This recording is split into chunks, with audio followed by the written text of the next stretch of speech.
కోవడం జరుగుతుంది. అదేవిధంగా బస్తా 270 రూపాయలకు దొరకాల్సిన చోట ఈ రోజు 450 రూపాయలు 600 రూపాయలకి ఒక్కొక్క బస్తా మీద అమ్ముతున్నారంటే అందరికీ తెలుసు ఎక్కడ పోతున్నాయో అన్ని తెలంగాణకు పోతున్నాయి. అక్కడెక్కడైతే పంట ఎక్కువగా పండించినారో అక్కడ యూరియా కొడుతుందని తెలుసుకున్నారో ఈ నుంచి ఆ బ్లాక్ మార్కెట్ లో డబ్బులు పోయే ఈ ఎరువులు పోయే పరిస్థితి మనం అంతా చూస్తున్నాం. అదేవిధంగా గతంలో కంటే ఎక్కువగా ఇచ్చినామని చెప్తున్న ఈ ప్రభుత్వం గతంలో కంటే ఇప్పుడు సాగు తగ్గినా కానీ ఎందుకు ఈ విధంగా ఎప్పుడూ లేని విధంగా ఉంది అని చెప్పి అడుగుతున్నాను. దీనికి పెద్ద విషయం అవసరం లేదు. నువ్వు ఆర్బీకేలు ఉన్నాయి, ప్రతి 2000 జనాభాకు సంబంధించి ఒక ఆర్బీకేలు ఉన్నాయి. రైతులు వచ్చి ఎంత కావాలని డిమాండ్ అని బుక్ చేసుకుంటే అక్కడే విషయం తెలిసిపోతుంది ఎంత రైతులకు ఎంత అవసరం పడుతుంది, ఎంత యూరియా కావాలని. గతంలో అదే విధంగా చేసేవాళ్ళం.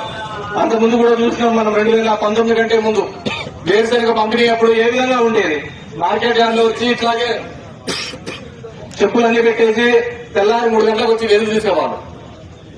తర్వాత క్రమంలో ఎప్పుడైతే ఆర్బీకే ద్వారా మనం ఇస్తున్నామో ఎక్కడే కానీ క్యూలు కానీ వేరుశనగలో ఈ విధంగా ఇబ్బందులు పడుతున్నాయని ఎక్కడా కానీ చూసిన సందర్భం లేదు. ఎందుకంటే ఒక ఆలోచన విధానం ఉండాలి, రైతాంగానికి మేలు చేయాలని ఒక ఆలోచన విధానం ఉండాలి.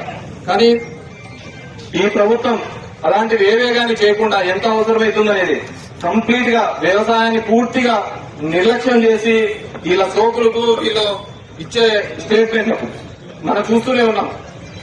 ఈ 2 ఏళ్లలో వరి ఏ విధంగా గిట్టుబాటు ధర లేకుండా పోయింది. మిరప కోసం ఏ విధంగా గిట్టుబాటు చేయలేదు. నేను ఒకసారి ముదుగుబ్బ నుంచి పులివెందులు పోతుంటే మా ముదుగుబ్బ నుంచి దగ్గర 500-600 మంది పొద్దున్నే బొలేరోలను ఆటోలను పోతున్నారు. ఏమా ఇట్లా వస్తున్నారంటే ఈడ మిరపకు ఉంది అని చెప్పి మిరప కోసం పోయడానికి పోతున్నాం పట్టణానికి అన్నారు. సరే అని చెప్పి అమ్మకపల్లి దగ్గర అడిగిన, అక్కడున్న రైతులను అడిగిన, ఏమైనా మిరప ఎంత ఉపయోగపోతుందంటే గతంలో 53 కేజీలు ఒక మూటకి 53 కేజీలు వాళ్ళు లెక్కేస్తారట. 53 కేజీలు లెక్కేసేది గతంలో 5,000-6,000 ఉండేది. ఇప్పుడు కేవలం 693 రూపాయలు 700 రూపాయలతో పోతుంది. ప్రతి చోట కూడా ఈరోజు వరి, మిరప, పత్తి, జొన్న, కందులు, మినుములు, పెసలు, మొక్కజొన్న, సజ్జలు, రాగులు, అరటి, చీని, పొగాకు, ఉల్లి ఏ దానికైనా చూడండి. ఈరోజు ఉల్లి చూసినాం ఏ విధంగా కర్నూలులో జరుగుతూ ఉంది. మొత్తం అంతా ఉల్లి రైతులు ఏ విధంగా రోడ్డు మీద వచ్చి పడ్డం చూడడం చూసినాం, రోడ్డు మీదకి రావడం చూసినాం. ఈ విధంగా గతంలో కూడా 2019లో కూడా ఇదే విధంగా ఉల్లి రైతులకు ఇబ్బంది వచ్చింది. మహారాష్ట్ర అక్కడంతా విపరీతమైన వర్షాలు పడ్డము, ఆ ఉల్లికంతా సమస్య రావడం, కర్నూలు జిల్లాలంతా రావడం చూస్తే ఆ రోజు దగ్గర 9,025 టన్నుల ఉల్లిని ప్రభుత్వమే కొనుగోలు చేసింది. ఏ రోజైనా ఇన్నాళ్ళు మనం వేరుశనగ పండించినాము, ఏ రోజైనా మన ప్రభుత్వంలో రేట్ తక్కువ ఉందని బాధపడిన సందర్భం ఉందా? ఎప్పుడు నార్పల్కి పోతా అంటే 3,000 ఉంది, 3,800 ఉంది, 6,000 ఉంది, ఇదే చెప్తూ ఉండేవాళ్ళు. ఈ రోజు చూడుకోండి, ఎప్పుడైతే తక్కువ వచ్చిందో ప్రభుత్వం మార్కెట్ ఇంటర్వెన్షన్ చేసేది, ప్రభుత్వం మధ్యలో వచ్చేది మేము కొంటామనేది.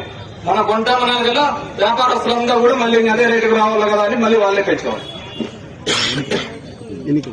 ఈ రోజు వాటి గురించి మాట్లాడిచ్చే వాళ్లే లేరు. ధరల స్థిరీకరణ గురించి ఆలోచించే వాళ్ళే ఈ రోజు కరువైన పరిస్థితి. అదేవిధంగా మనం 13,000 ఇచ్చే వాళ్ళం, నేను వచ్చి 20,000 ఇస్తానని చెప్పాను. అందరికి ఇచ్చి పడేస్తాను, నాయన అర్థం లేదు అన్నదాతలకు అందరికీ అని చెప్పేసి